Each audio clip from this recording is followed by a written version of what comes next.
आप दूसरों की बातों पर ओवर रिएक्ट कर जाती हैं। खुद को शांत और संयमित रखना आपके लिए मुश्किल है। यदि आपके साथ यह समस्या है तो खुद को शांत और संयत बनाने के लिए आजमाएं 5 टिप्स। ये कहना बहुत आसान है कि गुस्से को काबू करना सीखो, शांत बने रहो, दूसरों की बातों पर ध्यान न दो, अपना काम करते जाओ। इन सभी बातों को अपने जीवन में उतारना, इस लाइन को फॉलो करना बहुत मुश्किल है, क्योंकि किसी की बात पर जब हम अपमानित महसूस करते हैं या निराश हो जाते हैं तो बहुत तेज गुस्सा आता है। फिर टूटे हुए बांध की तरह अंदर का गुस्सा एकाएक बाहर निकल जाता है। इसे ही ओवररिएक्ट करना कहा जाता है। हम में से ज्यादातर लोग ये जानते ही नहीं है कि हमें किस तरह प्रतिक्रिया देनी है। हम ये जान ही नहीं पाते हैं कि क्रोध के क्षणों में खुद को कैसे शांत करें। हम में से अधिकांश जब नकारात्मक भावनाओं वाली प्रतिक्रिया का अनुभव करते हैं तो इस पर हमारी पहली प्रतिक्रिया अक्सर बेहद रिएक्टिव होती है। स्वेट मॉडर्न ने कहा है कि हमारा दिमाग नकारात्मक भावनाओं को खतरे के रूप में व्याख्यायित करता है, इसलिए हमें लगता है कि सामने वाले की बात हमारे स्वाभिमान पर चोट कर रही है, इसलिए हम गलत तरीके से रिएक्ट कर देते हैं। वास्तव में हमें सफलता तभी मिलती है जब हम ओवर रिएक्ट करना छोड़ देते हैं, खुद को शांत करना सीख जाते हैं। इसलिए हमें खुद को शांत व संयत रखना सीखना होगा। आप नोटिस करती हैं कि जब आपको गुस्सा आता है तो आप इसे रोक नहीं पाती। खुद को विचारों में गड्ढमड्ढ करने की बजाय कुछ ऐसा करें जो तुरंत आपके मन को नकारात्मक भावनाओं से दूर ले जाए।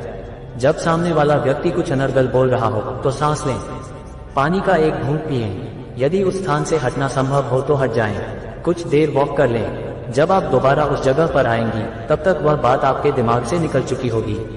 अब आपको अपने बॉस की बात भी गलत लग सकती है।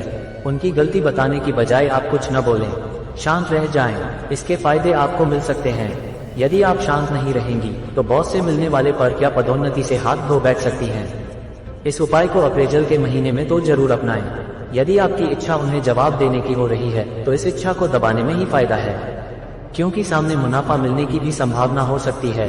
जिस तरह आप अपने मित्रों, परिवार वालों के जन्मदिन, मैरिज एनिवर्सरी याद रखती हैं, उसी तरह ये बात भी याद रखें कि आपको खुद को शांत व संयत बनाए रखना है। किसी की बात का बेवजह जवाब देकर अपना आपा नहीं खोना है। इससे आपका मन शांत व संयमित रह सकता है। इसके लिए आप अपनी नोटबुक या लैपटॉप की स्क्रीन पर खुद को शांत रखने का नोट लिख लें। जब भी आपकी नजर उस पर जाएगी आप दृढ़ इच्छा शक्ति के साथ उसे फॉलो करने लगेंगी। ज्यादातर इंसान बेहद भावुक होते हैं। छोटी से छोटी बात पर उनकी भावनाएं बाहर आने लगती हैं। ये सोचना बंद करें कि दूसरों की बातों से आपकी इज्जत चली जाएगी। संभव है कि यदि आप किसी को तीखा जवाब नहीं देती हैं तो वह आपको कमजोर समझ सकता है, पर ऐसा नहीं है। आपका जो व्यक्तित्व है किसी और की बातों से प्रभावित नहीं हो सकता है। अपनी भावनाओं को शक्ति के रूप में इस्तेमाल करना बंद करें। इसलिए अपनी भावनाओं पर नियंत्रण रखें। ओवर रिएक्ट करने की बजाय हमेशा अपनी क्षमता और उसके प्रदर्शन पर ध्यान दें। किसी को सलाह देना बहुत आसान है पर अमल करना बहुत मुश्किल। मैंने जो कोशिशें की और मैंने जो अभी तक अनुभव किया है वो बताना चाहूंगा। अगर बहुत मुश्किल परिस्थिति है और आप अपना आपा खो रहे हो तो एक बात सोचिए कि क्या यही सबसे बुरा है या इससे भी बुरा कुछ हो सकता है। इसके हो जाने से क्या होगा? अच्छा हुआ इससे ज्यादा विकट स्थिति नहीं आई। अगर ये मुश्किल आ गई है तो क्या मैं इसको हल करने के लिए कुछ कर सकता हूँ? अगर कर सकता हूँ तो तुरंत करता हूँ, समय गंवाने से कुछ नहीं मिलेगा। और अगर नहीं कर सकता तो परेशान होने से कोई फायदा नहीं। जो होना होगा होगा ही, इस पर मेरा कोई नियंत्रण नहीं है। ये एक बार में करना मुश्किल है पर धीरे धीरे ऐसा सोचने से मुश्किल स्थिति में भी शांत रहना सीख जाएंगे। अक्सर ऐसा भी हुआ है कि अगर थोड़ी देर सो जाओ तो उठने के बाद मन थोड़ा शांत हो जाता है। किसी भी स्थिति में शांत रहने के लिए हमें अपनी सहन शक्ति में वृद्धि करनी होगी। वह साधु और बिच्छू वाला प्रकरण जिसमें साधु बार बार बिच्छू को पानी से हटाकर उसकी जान बचाता है और इस प्रकार अपनी सहन शक्ति को बार बार बिच्छू के काटने पर बढ़ाता है। हमें भी किसी निष्ठुर के सामने अपनी सहन शक्ति को आजमाना चाहिए ताकि हम किसी भी स्थिति में गुस्सा का शिकार होने से बच पाएं।